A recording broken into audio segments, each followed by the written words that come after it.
تو اس بات کو سمجھ کر دیا کہ آپ باہر نکلیں احتجاج کریں اور اس ٹائپ کی ہے. لیکن وہ جو مراد سعید نے جو بات کی تھی کہ ہم آپ کو جو جگہیں بتائی گئی ہیں آپ وہاں پر پہنچیں، تو وہ ایک بالکل حملہ کرنے والی سچویشن ہے. تو اس کے اندر باتوں کے نا معنی بنائے جاتے ہیں کورٹ کے اندر، تو اس کے اندر ان کی بچت ہے. تو ابھی تک جو میری معلومات ہے، جو میں دیکھ رہا ہوں، تو اس کے اندر شاہ محمود شاہ قریشی صاحب کی فی الفور رہائی کا کوئی معاملہ نہیں ہے. لیکن یہ ضرور ہے کہ ان کے اوپر سے سختیاں کم ہوں گی اور یہ ایسی صورتحال ہوگی. پی ٹی آئی کو لیڈر لیس ہی رہنے دینے میں اس ٹائم تک جو حکومت اور جو طاقتور ہیں وہ یہ سمجھتے ہیں کہ لیڈر لیس ہی رہے تو بہتر ہے، اور یہ جو نالائق لوگ مسلط ہیں وہی رہیں. تو کیونکہ اگر اس ٹائم میں لیڈرشپ ملتی ہے تو وہ کسی ایک سمت میں لے کے جائے گی، یعنی کہ گروہ تو ہوگا. اگر شاہ محمود قریشی کی اگر آپ کوئی یہ کہے کہ کوئی پی ٹی آئی کے لوگ ان کو فالو کریں گے تو بہت مشکل ہے، نہ ہونے کے تقریباً چانسز ہیں. 1 اور 2% اللہ کی طرف سے کوئی معجزہ ہو جائے تو ہو جائے، ادروائز نظر نہیں آتے. اب جو تیسرا موضوع ہے نا جی، جو ہمارا پنجاب کے اندر جو پروجیکٹس ہیں اور چائنا، یہ میں آپ کو بتاؤں کہ بتایا تھا جب سٹارٹ ہوئی تھی حکومت، اور بار بار ہم بتا رہے تھے کہ میاں محمد نواز شریف نے انسٹرکشنز دی ہیں کہ آپ تمام وہ پروجیکٹس شروع کریں جیسے، یعنی کہ یہ 8 فروری کا جو الیکشن ہونے کے بعد پنجاب میں جو گورنمنٹ بنی ہے اس میں کہ ہماری جو حکومت ہے وہ 1 سال کی ہے، اس کے حساب سے پروجیکٹس شروع کریں. اور ساتھ ساتھ پھر بڑے پروجیکٹس بھی آتے رہے جو لمبے تھے، لانگ ٹرم تھے، یعنی کہ جس میں بہت زیادہ عوام کو سہولت دی گئی گھروں کے لیے اور چیزوں کے لیے. تو یہ چیز ہمیں نظر آئی، وضاحت کے ساتھ نظر آئی. لیکن جو مور دین 70-80% پروجیکٹ تھے وہ ایسے ہی تھے، شارٹ ٹرم تھے کہ پبلک کو فوری طور پہ جو ہے نا ریلیف ملے. رمضان آ گیا، کبھی پیکج، کبھی کچھ، کبھی لینا کچھ دینا، ایسی. پھر اس کے بعد جب اگلا سال آیا تو ہم نے دیکھا کہ گندم کی جو قیمتیں ہیں جو مقرر کی گئی تھیں ان سے بائنگ نہیں کی گئی. ابھی آپ کو پتہ ہے کہ جو ٹھیکہ ہے وہ بہت کم ہوا ہے، یعنی کہ وہ اس حد تک گیا ہے کہ جہاں پہ آپ کہہ لیں کہ آدھی قیمت آ گئی ہے. بہت ساری جگہوں پہ ابھی تک ٹھیکہ ہے، لیکن وہ ٹھیکہ ہونے کے باوجود بینیفٹ بہت بڑا ہے. اسٹیبلٹی آئی ہے مارکیٹ میں اور بہت ساری بدماشیاں ختم ہوئی ہیں. لیکن جو ایک ٹھیکے والا معاملہ ہے نا وہ ایک آپ کہہ لیں کہ کنٹرول ہوا ہے. اب پنجاب کے پروجیکٹ دیکھیں، چائنا جو ہے وہ مسلسل یہ بات کہتا ہے کہ ہم نے یہاں پہ مارکیٹ بنانی ہے.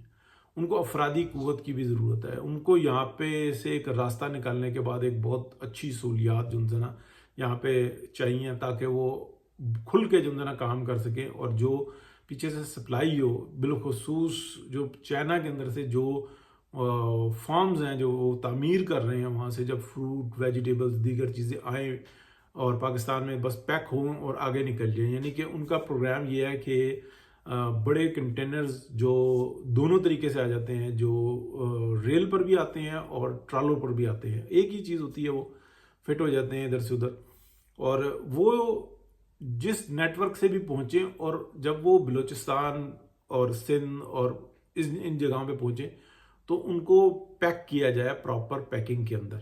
اور اگر پیچھے سے پیک کر کے لائیں تو اس کی کاسٹ میں بہت بڑا فرق آتا ہے. تو یہ یہاں پہ پیکیجنگ سائٹس بنے اور اس کے بعد جو ہے نا وہ شپ ہو کر اور وہ اپنے مقامات پر پہنچ جائیں. اور جو کیا کہتے ہیں بائی ٹرین جانا چاہتے ہیں، یعنی کہ کنیکٹیوٹی بن جائے ایران، ترکی اور یورپ کے ساتھ، تو ان کی بھی پیکنگز وغیرہ وہ انہی مارکیٹوں میں ہوں. اور چھوٹا بڑا، ہلکا موٹا پتلا، یہ پورا میکینزم ہوتا ہے اور اس کے اندر جو ہے نا یہ سب کچھ کر دیا جائے. تو وہ چیز جو ہے نا ہمیں ابھی تک جو نظر آ رہی ہے وہ پنجاب ویلکم کرتا نظر آ رہا ہے. اور افرادی قوت جو چاہ رہی ہے کہ ٹرینڈ ہوں پبلک، تو وہ بھی ہمیں پنجاب میں سے ہی نظر آ رہے ہیں. یہ بدقسمتی ہے، آپ کہہ لیں کہ گیپ آ گیا ہے. کے پی کے لوگ جو انسان ان کے اوپر جو حکومت مسلط ہوئی ہے وہ یہ کہتی ہے یہاں پہ انتشار رکھو تاکہ ہم جو ہے نا اپنا پلہ بھاری رکھیں. یہاں پہ طالبان کا نظر آئے، پیچھے نیٹ ورک چل رہا ہو، اور بھتے میں سے جو ہے نا ہم ایک طرف یہ خبر نکالیں گے ہم خود بھتہ دے رہے ہیں تاکہ ہم سے کوئی نہ مانگے، اور بھتے میں سے پورا حصہ یہ وصول کر رہے ہو. تو یہ چیز جو ہے نا نظر آتی ہے. اور بلوچستان میں آہستہ آہستہ تبدیلی آ رہی ہے، لیکن وہ اتنی بڑی تعداد میں نہیں ہے، بڑے پیمانے پہ نہیں ہے جتنی ہونی چاہیے.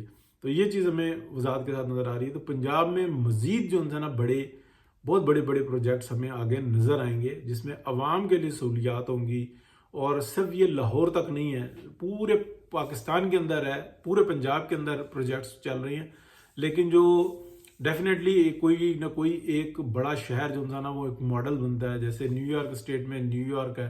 حالانکہ اس کا جو مرکز ہے وہ البنی ہے، نیو یارک اسٹیٹ کی میں بات کر رہا ہوں. جو اس کا جو کیپٹل ہے، جیسے پنجاب کا کیپٹل لاہور ہے، اسی طریقے سے نیو یارک اسٹیٹ کا جو کیپٹل ہے وہ البنی ہے. لیکن البنی بہت چھوٹا سا شہر ہے، اور نیو یارک جو سٹی ہے جو 5 باروز کے اوپر ہے وہ بہت بڑا دنیا کے مشہور ترین شہروں میں سے ایک آ جاتا ہے. تو بہرحال یہ چیز ہوتی ہے. لاہور یہاں پہ کیپٹل بھی ہے اور جو نا ماڈل بھی ہے. اس کے بعد راول پنڈی آ جاتا ہے، پھر فیصل آباد اور ملتان اور بہاولپور، بھاول نگر، یہ سب جو نا ادھر آ جاتے ہیں. جی ٹی روڈ کی سائڈ دیکھیں تو گجرات، گجرانوالا، یہ جیلم، یہ سارے جو نا بن رہے ہیں. اٹک تک جو نا اگر آپ دیکھیں تو ڈیولپمنٹ بہت زبردست ہو رہی ہیں. تو اللہ خیر کرے گا.